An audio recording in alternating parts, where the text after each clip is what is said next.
ऋण सिद्धांत या ऋण त्रयी क्या होते हैं, देखते हैं। ऋण सिद्धांत प्राचीन वैदिक ग्रंथों में मनुष्य के लिए 3 ऋण बताए गए हैं जो उसके जन्म के साथ ही उस पर लग जाते हैं तथा विभिन्न संस्कार और कर्मकांड के माध्यम से व्यक्ति इन ऋणों से मुक्त हो सकता है। जब व्यक्ति का जन्म होता है, जन्म के बाद उसका लालन पालन, शिक्षा और जिन वस्तुओं या जिन तत्वों से उसका जन्म होता है, लोगों के संयोग से उनका जन्म होता है, उनके ऋण। इस प्रकार से यदि हम देखें तो ऋण क्या होता है। ऋण का अर्थ है उधार, उपकार। किसी व्यक्ति, संस्था या समुदाय को कोई राशि या धन, सहयोग, उपकार या वो मदद जो वापस लौटाने योग्य है, उसे हम ऋण कहते हैं। प्राचीन वेदों में मनुष्य पर 3 प्रकार के ऋण बताए गए हैं जिससे वो संसार में आता है, गरिमामयी पूर्ण जीवन व्यतीत करता है। ये 3 ऋण हैं: देव ऋण, ऋषि ऋण और पितृ ऋण। भारतीय संस्कृति में प्राचीन समाज को व्यवस्थित करने हेतु आश्रम व्यवस्था का वर्णन मिलता है जिसमें मानव को उसके कर्तव्यों के प्रति प्रेरित किया गया है। आश्रम व्यवस्था में गृहस्थ को अधिक महत्वपूर्ण दिया गया है, जो गृहस्थ आश्रम है।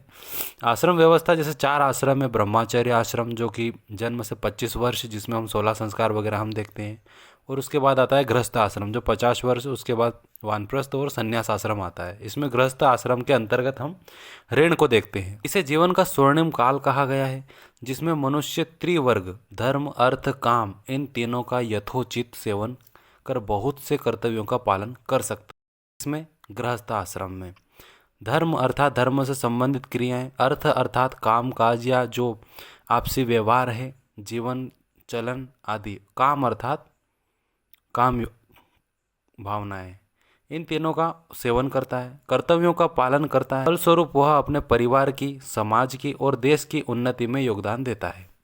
शास्त्रों में पुरुषार्थ सिद्धांत, पंच महायज्ञ, ऋण सिद्धांत आदि है गृहस्थ आश्रम से ही संबंधित बताए गए हैं। ये जो सिद्धांत हैं, ऋण सिद्धांत से तात्पर्य देव, ऋषि और पितृ ऋण से मुक्ति से है, अर्थात देव ऋण, ऋषि ऋण और जो पितृ ऋण है उनसे मुक्ति से है। इस ऋण में इसे हम ऋण त्रय भी कहते हैं। ऋण त्रय से मुक्त होना गृहस्थ का महत्वपूर्ण कर्तव्य बताया गया है। भारतीय संस्कृति अनुसार मनुष्य जन्म लेते ही अपने देवों, ऋषियों और पितरों अर्थात पूर्वजों के प्रति ऋणी हो जाता है। इसीलिए उपनयन संस्कार के अवसर पर ब्रह्मचारी को जो 3 सूत्रों वाला यज्ञोपवीत जनेऊ, जिसे हम कहते हैं, धारण कराया जाता है, उसके 3 सूत्र ऋण त्रय के ही प्रतीक हैं। इन 3 ऋणों से मुक्त होने का वर्णन विभिन्न शास्त्रीय ग्रंथों, विष्णु धर्मोत्तर पुराण, मिताक्षरा, श्रुति, महाभारत आदि में मिलता है।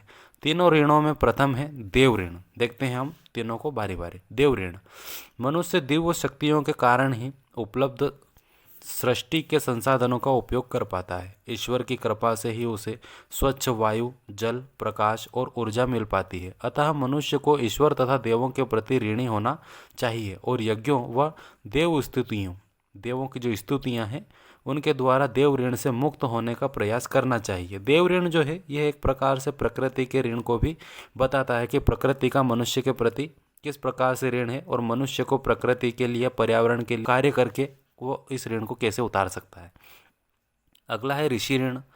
ब्रह्मचर्य आश्रम में मनुष्य ऋषियों और गुरु कृपा द्वारा ज्ञानवान बनता है। ब्रह्मचर्य जो आश्रम होता है, वो ब्रह्मचर्य जो है वह प्रथम आश्रम है जिसके अंतर्गत व्यक्ति या पुरुष जो होता है वह 25 वर्ष की उम्र तक ज्ञानवान होता है, अर्थात शिक्षा ग्रहण करता है, जन्म से 25 वर्ष की आयु तक, जिसमें 16 संस्कार होते हैं तथा शिक्षा दीक्षा देकर गृहस्थ जीवन के लिए उसे तैयार किया जाता है। इससे ज्ञान ज्योति से जीवन पथ को आलोकित करने वाले गुरुओं के प्रति ऋणी होना चाहिए, ऐसा कहा गया है। उनके द्वारा प्रदत्त ज्ञान को प्रयोग में लाना तथा उस ज्ञान से दूसरों को भी लाभान्वित कर ऋषि ऋण से मुक्ति का उपाय है।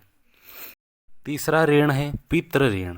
पितृ अर्थात पिता या पूर्वजों के प्रति जो ऋण है, अर्थात हम जो पैदा हुए हैं या हमारा जो जन्म हुआ है, कहीं न कहीं वह एक संसार की जो श्रृंखला है, पिता, पुत्र, उसके बाद उसका पुत्र, इस तरह से पूर्वजों से ही हमारा जन्म होता है।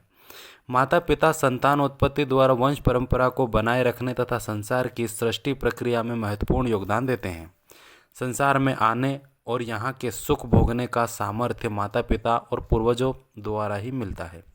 अतः मनुष्य को माता पिता और पूर्वजों के प्रति ऋणी माना जाता है। यही पितृ ऋण है। श्राद्ध द्वारा पूर्वजों के प्रति कृतज्ञता ज्ञापित करके तथा संतानोत्पत्ति द्वारा सृष्टि प्रक्रिया में सहयोग करके ही पितृ ऋण से मुक्ति पाई जाती है। यह सृष्टि की निरंतरता के प्रतीक है। इस प्रकार हम मनुष्यों को ऐसा आचरण करना चाहिए कि हम इन ऋणों से मुक्त हो सकें। अर्थात पितृ ऋण में जो हम जिन पिताओं से हमारा जन्म हुआ है उनका श्राद्ध और उस प्रक्रिया को निभाकर हम उस ऋण से मुक्त होते हैं। वहीं आगे हम अपने वंश को बढ़ाने के लिए संतान उत्पत्ति या संतान उत्पन्न करके भी इस ऋण से मुक्त होते हैं। यही 3 ऋण हैं जो प्राचीन ग्रंथों में बताए गए हैं। धन्यवाद। ऐसी ही जानकारियों के लिए हमारे चैनल को लाइक, कमेंट और शेयर करें और साथ में सब्सक्राइब भी करें। धन्यवाद।